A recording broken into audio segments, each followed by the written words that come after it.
ఎందుకు ఈ సదర్ పండుగ వచ్చింది, దాని పుట్టుపూర్వతరాలు ఏంది అనేది నాకు తెలిసినది మీకు చెప్పదలుచుకున్నా. ఇది నేను చెప్తున్నది కాదు, భాగవత పురాణంలో రాసి పెట్టున్నది. ఆ రోజు శ్రీకృష్ణ పరమాత్ముడు బృందావనంలో ఉన్నప్పుడు అక్కడ ఉన్న యాదవులందరూ కూడా అంతకంటే ముందు ఇంద్రుణ్ణి పూజించేవారు. అప్పుడు శ్రీకృష్ణ పరమాత్మ వాళ్ళకు ఒక మాట చెప్పిండు, మనుషులను పూజించడం కంటే కూడా మనకు అన్నం ప్రసాదిస్తున్నా, మనకు జీవనాధారాన్ని ఇస్తున్నా జీవాలను, చెట్లు చేమలను, వీళ్లను మనం పూజించాలి, వ్యక్తి పూజ అవసరం లేదు అని చెప్పింది.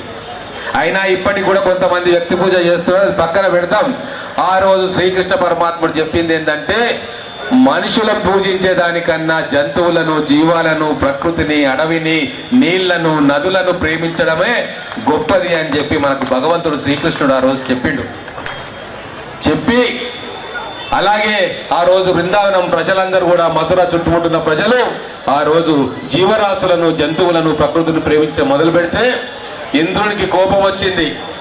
నన్ను పూజించేటోళ్ళు ఇప్పుడు జంతువులను పూజిస్తున్నారా, చెట్లను పూజిస్తున్నారా అని చెప్పి ఆ రోజు ఇంద్రుడు కన్నెర్ర చేసి మొత్తం బృందావనం మొత్తం కూడా ఉరుములు మెరుపులతోటి, వర్షంతో, రకరకాల పద్ధతుల్లో అక్కడ చిత్రహింసలకు గురి చేస్తూ ఉంటే పెద్ద తుఫాను సృష్టిస్తే అప్పుడు శ్రీకృష్ణ పరమాత్ముడు అక్కడ ఉన్న ఆపాల గోపాలాన్ని, జీవాలను, అక్కడ ఉన్న ఆవులను అందరినీ కూడా, గ్రామస్తులందరినీ కూడా తీసుకొని పోయి ఆ గోవర్ధనగిరి పర్వతాన్ని ఎత్తి దాని కింద 7 రోజుల పాటు వారికి కాపలాగా ఉండి ఆ రోజు ఒకటే చెప్పింది అందరికీ, మనము ఎంత అణిగిమణిగి ఉంటే, ఎంత ప్రకృతిని ప్రేమిస్తే భగవంతునికి అంత దగ్గరైతాము అన్న విషయం ఆ రోజు చెప్పిండ్రు. అదే విషయాన్ని యాదవ సోదరులు కొన్ని వేల సంవత్సరాలుగా పాటిస్తూ ఉన్నారు. ఈరోజు ప్రకృతిని ప్రేమించాలి, మన జంతువులను ప్రేమించాలి, పూజించాలి అని చెప్పి ఆ రోజు శ్రీకృష్ణ పరమాత్ముడు చెప్పినందుకు ఆ రోజు నుంచి ఈ రోజు దాకా జీవాలను, ఆవులను కావచ్చు, గొర్రెలను కావచ్చు, బర్రెలను కావచ్చు, దున్నపోతులను కావచ్చు, దైవ స్వరూపంగా భావించి వాటిని పూజ చేసి మొత్తం గ్రామంలో వాటందరినీ తిప్పి ఆ దేవుడిచ్చిన మాటను ప్రజలకు తెలియజేయడం ఇన్ని వేల సంవత్సరాలుగా మా యాదవ సోదరులు చేస్తా ఉన్నారు. అందుకే హిందీలో సదర్ అంటే ఏంది అంటే ముఖ్యమైన, ప్రధానమైన, అంటే ప్రకృతిలో ముఖ్యమైంది, ప్రధానమైంది మనిషి కాదు, ఎన్నో కోట్ల జీవరాశులు ఉన్నాయి, జీవాలు ఉన్నాయి, అవి ముఖ్యమైనవి, ప్రధానమైనవి అని చెప్పి ఆ రోజు సదర్ ఉత్సవాలను ఆ రోజు నుంచి మొదలు పెడితే అది ఇప్పటిదాకా కొనసాగుతా ఉంది.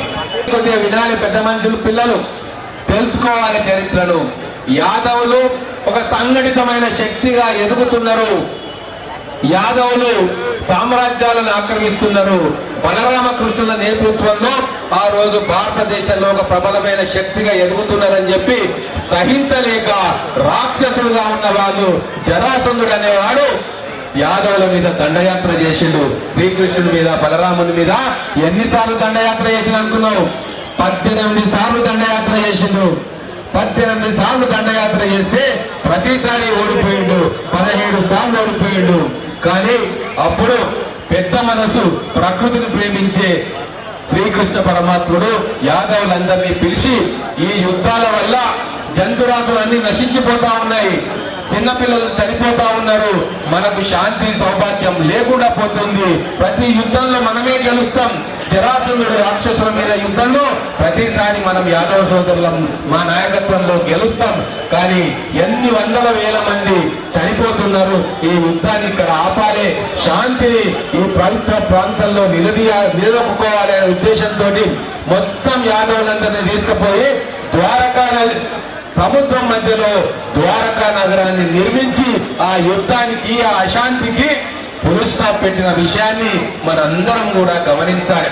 ఆ రోజు శ్రీకృష్ణ పరమాత్ముడు మధుర నుంచి ద్వారకకు పోయినందుకు ద్వారక ఒక దుర్భేద్యమైన నగరంగా ఎదిగి మహాభారతంలో అధర్మాన్ని ఓడించి ధర్మం పక్షాన నిలబడడానికి శ్రీకృష్ణుడు ఆ రోజు చేసిన ఎత్తుగడతోటి మొత్తం భారతదేశంలో శాంతి ఏర్పడ్డది.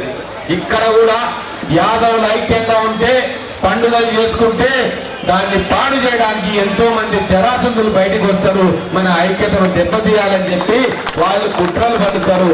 దయచేసి యాదవుల సహనాన్ని, యాదవుల శాంతి కామత్వాన్ని తక్కువగా అంచనా వేయొద్దు.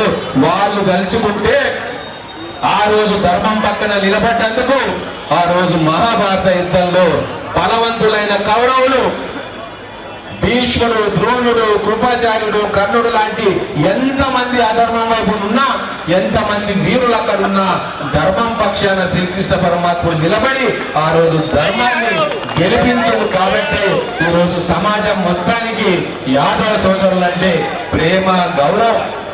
అందుకే ఎన్నడూ లేని విధంగా ఈరోజు సదర్ పండుగను మన కాంగ్రెస్ ప్రభుత్వం అధికారికంగా మొట్టమొదటిసారిగా ప్రకటించి ఈ రోజు రాష్ట్ర వ్యాప్తంగా దీన్ని రంగరంగ వైభవంగా జరిపించుకుంటున్నది.